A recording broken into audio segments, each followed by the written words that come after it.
불의가 정의가 되어지고 간첩과 빨갱이들이 애국자가 되어지는 이 현실 언제까지 두고 볼 건데요.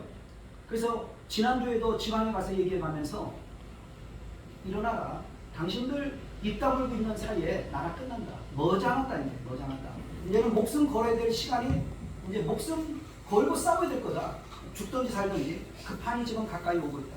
이런 걸 못 알아들어도 뭐 그 못 알아듣는 건 자유인데 제가 보기에는 그렇다. 그래서 5.18에 대해서 오늘 정확하게 일어났던 것을 제가 지난주에 여기서 강의하고 다시 또 오늘 또 이렇게 어쩔 수 없이 동영상 촬영을 해서 제가 다시 했는데 다시 다 만들었어요. 이 책의 근거에서 만들었어요. 이제 그동안 이제 지만원 박사님 책을 보면서 공부했던 어떤 나름대로 5.18 타임라인을 기름기 쫙 빼고 이걸로 해서 오늘 여러분들은 최초로 작게 8분 5.18에 기록된 5.18의 열흘간의 그 모든 기록들을 오늘 다 볼 수 있을 겁니다.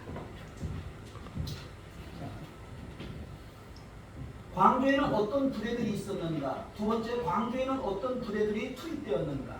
세 번째, 5월 18일에서 21일까지 3박 4일 동안은 무슨 일이 벌어졌는가? 5월 22일에서 25일까지 약 5일 동안의 일들, 얼마나 4일 동안인가요? 4일 동안의 일들이 어떤 일들이 벌어졌는가?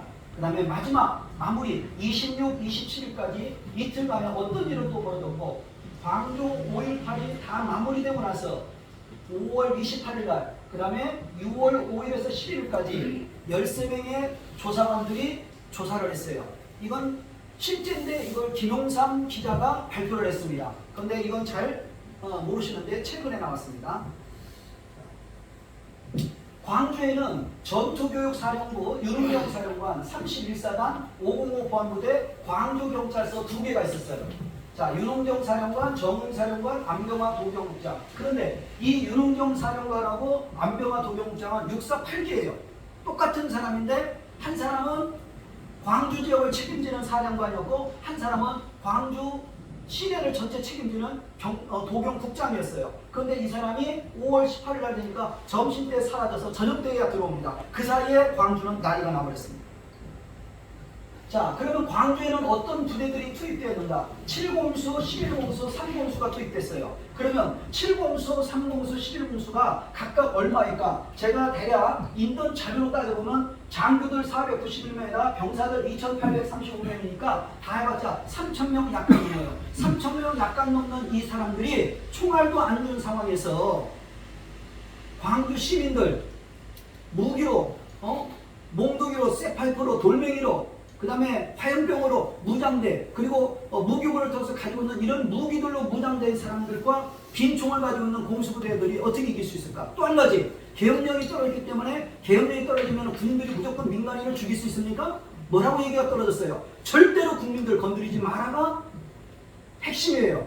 그런데 공수부대들이 오히려 진압하러 갔는데 진압을 당합니다. 이게 현실이에요. 그런데 이게 민주화라고요? 말도 안 되는 소리. 자, 18일 날부터 드디어 일이 벌어지는데 아시아 자동차에 새벽에 가요. 5시에 갑니다. 5시에. 5시에 김대중 여당의 그 사람들인지는 모르겠지만 2명이 꽁총 칼빈총 메고 아시아 자동차를 들이해서 차 2대를 피탈합니다. 강탈합니다. 차 줘. 우리 여기 해방시키러 왔어 하는 초죠. 거의. 그러면서 차 2대를 받아서 이 차 2대가 어디로 가느냐? 18일 날, 1월 날이에요. 월요일 날 되면, 다음 날 되면 저 차 2대가 전남 나주의 무기고에 가서 무기를 강탈합니다. 거기에 쓰임받은 차가 저 차 2대예요. 그러면 이 아시아 자동차에서 차 2대를 뺏겼기 때문에, 강탈당했기 때문에 신고합니까 안 합니까? 어디에다 해야 돼? 계엄령이 떨어졌기 때문에 전투교육 사령부에다가 전화를 걸었어요. 그랬더니 신고 뭐예요? 묵살. 자, 전남대에서 9시 30분부터 전남대학교 돌멩이 투척행위가 학생들에서 벌였다는데 그러면 이 위에 있는 이 부분은 지만원 박사님의 조사 체계는 있다 없다? 없어요. 왜? 여기서부터 나와요. 이 얘기는 빠졌어요. 이 얘기는 빠졌어. 그러니까 여기서부터 일을 풀어가려니까 안 풀리죠. 아무리 책 수십 번 수백 번 봐도 안 풀려요. 이것을 정담 선생님의 쓴 작게 808파에는 명확하게 나옵니다. 그러면 이제 또 시비를 거는 분들은 그러겠죠. 아니 왜 이 책부터 나오는데 왜 여기부터 얘기를 하냐고. 그게 중요합니까 지금? 이런 얘기가 나왔다는 것이 중요한 것이지 누가 그걸 발견한 게 뭘 중요합니까? 대한민국 간첩들은 이상한 것만 가지고 잘 따집니다. 이상한 거 가지고 따지는 사람은 저는 분명히 백발백중 저 사람은 간첩이다라고 저는 학구적인 의문을 가지고 따진다면 전 이해가 되지만 이상한 거 가지고 따지는 사람은 저희들은 거의 전문가 수준이에요. 그리고 역사도 웬만큼 다 알아요. 근데 이상한 거 가지고 꼬투리 무는 사람은 백발백중 간첩이다라고 저는 확신 가지고 있어요. 그러니까 이상한 거 가지고 따지 말고 내가 공부를 하고 연구하는데 내가 몰라서 그런데 의문점 가지고 따진다면 몇 마디 얘기하면 빨리빨리 수긍 마시면 돼요. 그런데 그렇지 않고 계속해서 이상한 거 가지고 물고 늘어지는 분들을 제가 지금까지 너무나 많이 만났어요. 저는 그분 간첩이다 라고 생각합니다. 개인적으로는. 자, 학생과 공수부대원들 사이에 폭력행위가 벌어지는데 공수부대원들이 의도터졌어요. 이때 경찰들이 쓰고 있는 방성모 이런 옷들 가지고는 이런 옷들은 시위를 막기 위한 적합한 옷이었는데 공수부대들은 그런 여기 헬멧이라든지 이런 옷들이 두툼하다든지 그런 게 있습니까? 없어요. 그냥 돌멩이 맞으면 그냥 다 까지는 거예요. 부상 있고요. 이 사람들이 광주 통합병원에 입원을 했어요. 그런데 나중에 광주 통합병원에 입원했는데 거기서 통합병원에 입원해 있는 시간이 만약에 길게 되면 5월 20일 날 되면 신동국 중위에서 작살난 그 북한 특수본에 들어가 같은 광주 통합병원에 있게 될 수 있는 상황이 벌어질 수 있게 되는 거예요. 자, 유언비어가요 5월 18일부터 남오는데 그때 유언비어는요 대한민국 전라도의 국민들을 다 마비시키는 유언비어였어요. 뭐예요? 공수부대가 경상도 공수부대가 어디 시를 많이 갔다? 전라도. 그 다음에 학생들 여학생의 뭐 거기를 어떻게 했다? 이게 말도 안 되는 일. 또 한 가지 우리들은 안 나오는데요. 그 김대령이 쓴 그 책에 보면요 학생들 100명이 공수부대한테 총검으로 찔려서 죽었다는 게 이 오전 5월 18일 날 오전에 일어났던 아주 절대적인 그래서 다 난리를 피는데 학생들은 공수부대가 왜 죽이나 그것 때문에 난리가 난 거예요. 이 유언비어 가지고 북한의 공작들 간첩들은 어마어마하게 아주 광주를 폭동화시키는데 아주 탁월한 효력을 발휘했어요. 지금 이 자리에도 누군가가 말 한마디 딱 던지면 여기 있는 분들 몇 분이라도 아니면 몇십 명이라도 몇 분이라도 금세 분열 쫙쫙 일어납니다. 이게 선동이라는 거예요. 경찰국장 점심때 돼서 행방불명 됐다가 저녁 때쯤 나타나는데 이 경찰들이 그 당시에 광주에 몇천 명이었기 때문에 그 몇천 명의 경찰들이 이 돌멩이를 던지는 그 북한군이라고 우리는 얘기하는데 특수군이라고 얘기하는데 그 시위하는 학생들이나 그런 사람들을 광주 지리를 누구보다도 특전사보다도 잘하는 게 누구예요? 경찰들이에요. 그 경찰들 2,000명이 요소요소를 지키고 광주경찰서와 서부경찰서에서 지켰다라면은 이렇게 퍼져요, 안 퍼져요? 안 퍼져요. 이런 거에 대해서 조사가 끝나고 나서 있었을까요, 없었을까요? 일도도 없었습니다. 그러니 대한민국이 지금 개판이 아니라 이미 그때 당시에 개판이었다. 엉터리죠? 그런 엉터리.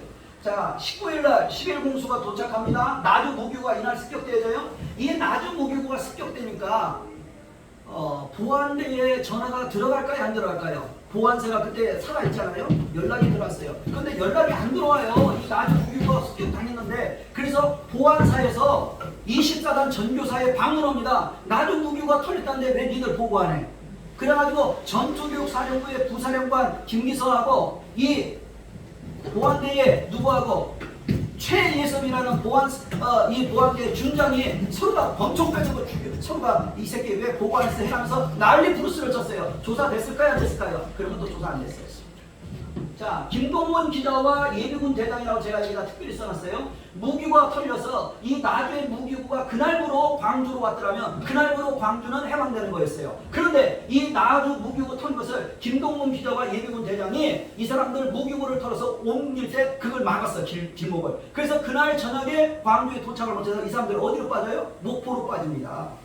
목포로 빠져가지고 그 다음 날에 도착을 하게 돼요. 그래서 19일날 D-Day가 늦춰집니다. 그러면 18일날 계획서에서 19일날부로 광주를 해방시키겠다는 그 작전이 진행이 됐어요, 안 됐어요? 북한군 입장에서 안 됩니다. 그래서 작게 80518이라는 그 계획이 다시 북한에서 수정돼서 다시 내려옵니다. 다시 내려온 것에 의해서 이제는 군분교 사건, 21일날 아주 터지는 군분교 사건이 벌어지게 된 거예요. 북한에서 19일날 작전 실패, 다시 작전을 내립니다. 그 진영 내리는 것이 20일날 아주 하이라이트로 진행이 되는데 그런 모든 것들을 다 덮었어요. 그래서 오늘날까지 우리가 몰랐던 겁니다.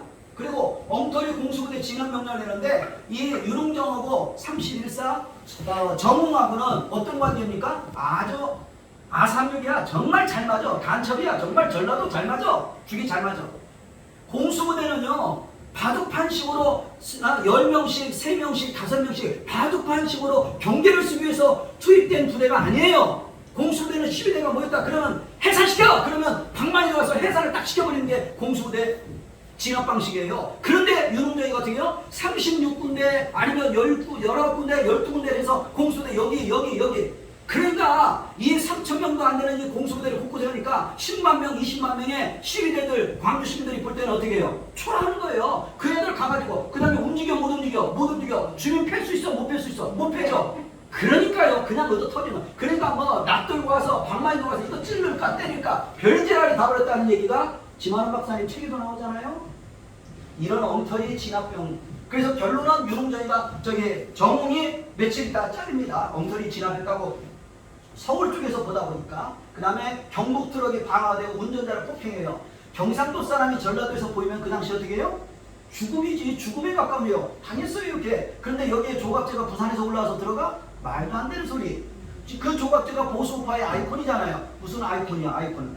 삼공수 파견 요청. 너무나 이 광주가 심각해지니까 삼공수까지 요청합니다. 공수부대 가운데요. 삼공수, 오공수, 칠공수, 구공수, 11공수 있는데요. 최고 센 게 삼공수예요. 이 삼공수까지 요청했는데도 광주에 가서 힘 하나 못 씁니다. 왜 그럴까? 작전이 잘못됐어. 누가 잘못시켜요? 윤흥정. 전투교육사령부의 윤흥정, 그리고 그 밑에 있는 수많은 간첩 장성들, 그 다음에 31사다 이 모든 일을 진행하는 누구? 정우. 다 짜고 치는 고시도 그러는데 특수부대가 3,000명이 가 있으면 뭐냐고. 총알도 안 주고 싸우는데 이길 수가 없지. 공수부대가요 광주에서 치안 마비가 와요. 여기가 밀리는 공수부대 얻어 터져요. 이 공수부대들이 쪽팔려서도 얘기를 못하는 거예요. 자, 20날